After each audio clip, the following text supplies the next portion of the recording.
Bonjour à tous, bienvenue à ce 6h30 sur RTI1. Démarrons avec la première journée du mérite et de l'excellence célébrée dans le monde de l'éducation. Les élèves, les instituteurs et les différents acteurs du secteur éducatif qui excellent ont été honorés. Les images avec Alexis Ouedraogo. Daniel Cablon-Duncan a pris part au lancement de la première journée du mérite et de l'excellence. Parmi les célébrés du jour, Fodio Daniela, prix d'excellence au baccalauréat série D. En son absence, c'est son père qui récupère son diplôme. Ma fille, elle est excellente.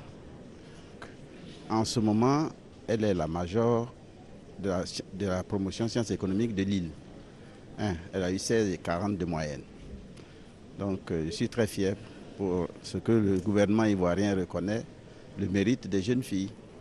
Élèves, instituteurs, économes, proviseurs, tous les acteurs qui se sont démarqués par l'excellence de leur travail ont été célébrés. Ils ont reçu des mains des ministres et personnalités présentes des lots importants. Pour le ministre Kandia Camara, l'initiative répond à la vision d'une école ivoirienne pluridimensionnelle, ouverte sur des perspectives positives pour la jeune génération. L'acte que scelle la cérémonie de ce jour est d'une importance fondamentale dans le processus de consolidation des performances de notre système éducatif, confronté des décennies durant au défi de la baisse constante des résultats scolaires. C'est surtout une source indéniable de motivation et d'exhortation au goût de l'effort et du travail bien fait pour l'ensemble des acteurs de notre école. Le chef du gouvernement le rappellera, l'école ivoirienne a connu des difficultés qui ont impacté ses résultats, de la nécessité aujourd'hui d'actions de redynamisation du système éducatif en vue d'inculquer les valeurs du travail bien fait. L'école ivoirienne nouvelle que Monsieur le Président de la République, Son Excellence Alassane Ouattara, et le gouvernement appellent de tous leurs vœux, doit être en effet une école de référence, une école de défis, qui fait de la qualité, de la performance et de la culture du mérite les fondements de son essor et de sa stabilité dans un monde devenu aujourd'hui de plus en plus compétitif.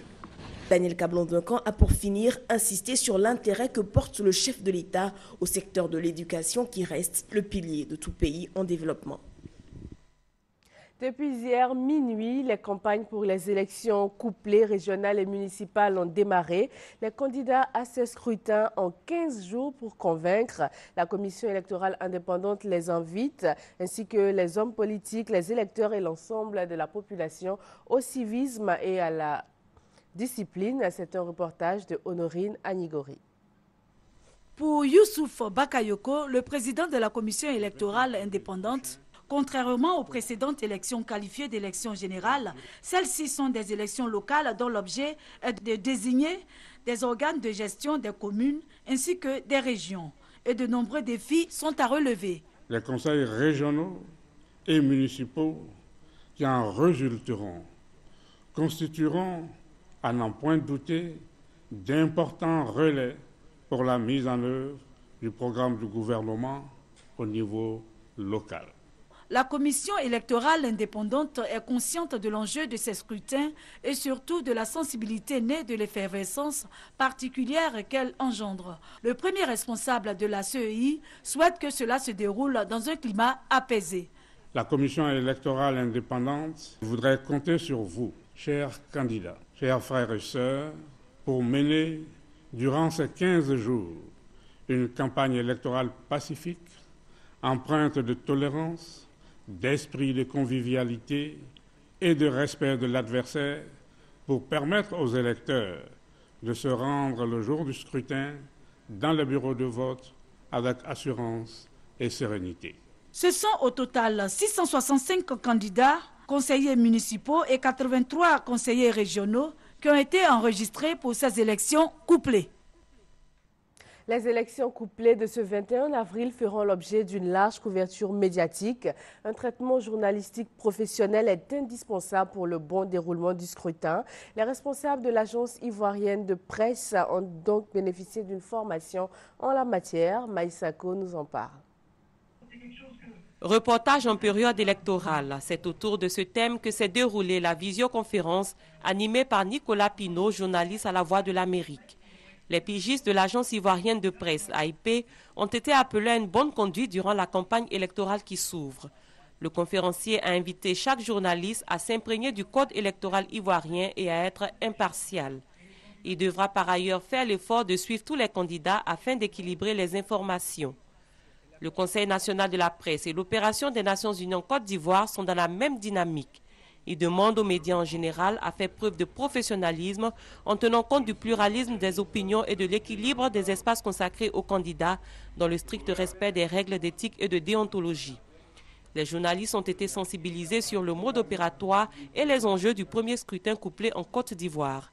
La commission électorale indépendante a également présenté une simulation du vote en vue de permettre aux médias de s'approprier ce processus électoral. Dans le domaine de la communication, le ministre Afoussiata Bamba Lamine a rencontré une délégation béninoise conduite par le directeur général de l'Office de radiodiffusion et télévision du Bénin, ORTB. Il a été question de nouer des accords de partenariat entre ce média béninois et la RTI. Gabriel Zani. En visite de travail, Stéphane Todomé, directeur général de l'Office de radiodiffusion et télévision du Bénin ORTB, est intéressé par les programmes de la radio-télévision ivoirienne RTI.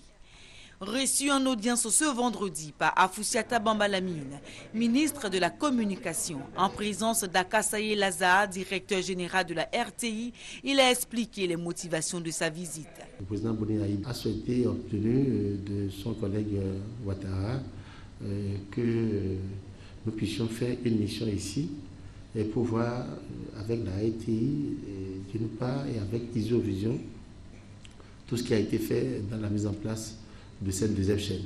La dynamique de coopération démontrée par cette visite est saluée par le ministre Afoussiata Bamba Lamine qui a promis aux visiteurs son soutien. Je vous soutiendrai autant que faire se peut, naturellement, parce qu'il est de notre devoir de le faire au regard effectivement de toutes les avancées qui vont avoir cours dans nos pays. Vous avez parlé du numérique, nous parlons aussi du défi de la libéralisation. Donc nous avons vraiment des chantiers que nous devons attaquer ensemble. Les dirigeants de l'ORTB entendent maintenir l'élan des récentes évolutions intervenues dans l'office en multipliant les accords de partenariat. C'est dans ce sens qu'ils ont échangé avec les responsables d'Isovision, structure qui a assuré les installations de la régie et du plateau technique de la RTI. L'ORTB gère plusieurs organes de radiodiffusion et de télévision qui sont Radio Bénin, la télévision nationale, Radio Paracou et Atlantique FM. Parlons agriculture, la Côte d'Ivoire peut s'autosuffire en riz selon les riziculteurs. Les capacités humaines et naturelles sont réunies. Il ne manque plus que la mise en œuvre d'une politique de relance des activités de cette filière avec à la clé un programme de financement, nous dit Justine Seydjike. Pas de statistiques fiables de production locale du riz. Cependant, la Côte d'Ivoire a une consommation de 1 200 000 tonnes de riz blanc par an, dont plus de la moitié est importée. Pourtant, la Côte d'Ivoire peut s'autosuffire en riz, elle en a les moyens naturels. Nous avons un sol fertile. Nous avons 24 millions d'hectares de terres rizicultivables. Donc la Côte d'Ivoire peut s'autosuffire. Il suffit d'1 million d'hectares maximum pour que nous soyons autosuffisants. Avec une production de 5 tonnes à l'hectare, nous avons 5 millions de tonnes de paddy pour un cycle de 4 mois. Mais les moyens matériels et financiers font défaut. Il y a des producteurs, il faut des équipements. Ces équipements-là peuvent s'obtenir et les producteurs sont prêts à assumer le refinancement des équipements. Ils sont prêts à prendre et à participer au remboursement des équipements. On peut nous faire par leasing. Nous avons souhaité, mais ça ne vient pas. C'est ça le problème. Les 48 coopératives de l'Association nationale des riziculteurs de Côte d'Ivoire ont décidé d'adopter de nouvelles dispositions conformément à la nouvelle ordonnance prise en 2011 sur l'interprofession par le président de la République et l'acte uniforme relatif aux droits des sociétés coopératives de l'OADA en vue de reprendre leurs activités interrompues depuis 2010 du fait de la crise post-électorale, d'où cette rencontre d'information et de concertation. Quelle est la procédure à mettre en place pour déguerpir la population illégalement installée dans les forêts classées? Le ministre des Eaux et Forêts a échangé avec les ambassadeurs des pays de la CEDEAO pour trouver une réponse appropriée à la question. Herman Yamia revient sur cette rencontre inter-États. Cette opération de déguerpissement des forêts classées ne vise aucune communauté, mais plutôt à restaurer la flore ivoirienne durement affectée. On n'est pas parti pour détruire tout ce que les gens ont planté.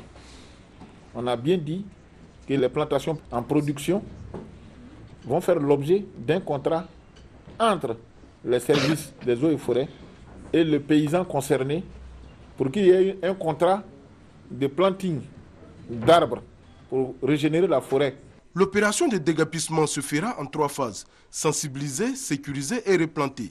Les ambassadeurs des pays de la CEDEAO ont pris l'engagement de s'allier au gouvernement ivoirien pour mettre fin à la dégradation des forêts. Depuis plus d'une année, nous avons lancé déjà ce message de quitter les forêts classées.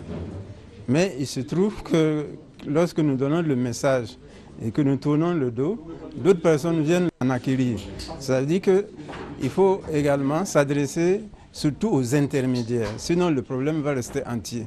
Les déguerpis ne seront pas pour autant abandonnés à leur sort. Des mesures d'accompagnement sont prévues. Les jeunes déguerpis seront notamment impliqués dans la réalisation des travaux forestiers. L'actualité dans le monde en bref et en images. Tout d'abord en Syrie, la situation sanitaire et humaine des réfugiés est de plus en plus précaire. Les camps sont saturés et incapables d'accueillir décemment les nouveaux arrivants selon le Haut Commissariat aux réfugiés. Le nombre de déplacés syriens a fortement augmenté. Selon le Haut Commissariat aux réfugiés, le conflit a contraint un quart des 22 millions de Syriens à se déplacer dans ou hors de leur pays. Il serait désormais 4 millions de déplacés en Syrie, auxquels s'ajoutent 1 200 000 compatriotes qui ont fui en Jordanie, au Liban, en Turquie ou en Irak. Une situation d'autant plus critique que seuls 30% des fonds promis par plusieurs États ont été versés et que l'enveloppe fixée est désormais bien en deçà des besoins pour venir en aide à ces populations.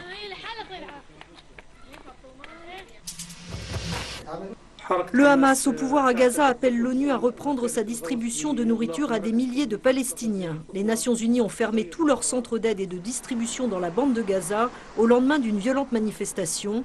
Jeudi, des manifestants en colère avaient pénétré dans un dépôt de l'agence pour réclamer le rétablissement d'une allocation versée aux familles pauvres, supprimée pour des raisons budgétaires.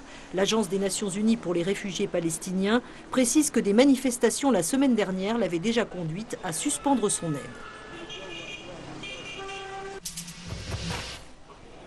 En Chine, Shanghai ferme ses marchés aux volailles. Les autorités espèrent ainsi enrayer la propagation du virus H7N9 de la grippe aviaire. Cette souche, qui ne s'était jusque-là pas transmise à l'homme, a récemment infecté au moins 14 personnes dans l'est du pays. Au total, la grippe aviaire a fait 6 morts, dont 4 à Shanghai. Un BAFTA d'honneur pour Sa Majesté, la reine Elisabeth a été récompensée jeudi soir par le cinéma britannique pour son soutien à cette industrie et pour son mémorable rôle de James Bond Girl lors des Jeux Olympiques de Londres. C'est l'acteur et réalisateur Kenneth Branagh qui a remis à la souveraine âgée de 86 ans le trophée lors d'une cérémonie au château de Windsor. La reine Elisabeth avait créé la surprise en donnant une courte réplique à Daniel Craig, alias James Bond, dans un court-métrage projeté pendant la cérémonie d'ouverture des JO de Londres 2012. Voilà qui met fin à ce journal. Vous pouvez le revoir sur les www.rti.ci. Passez un très bon samedi sur RTI 1.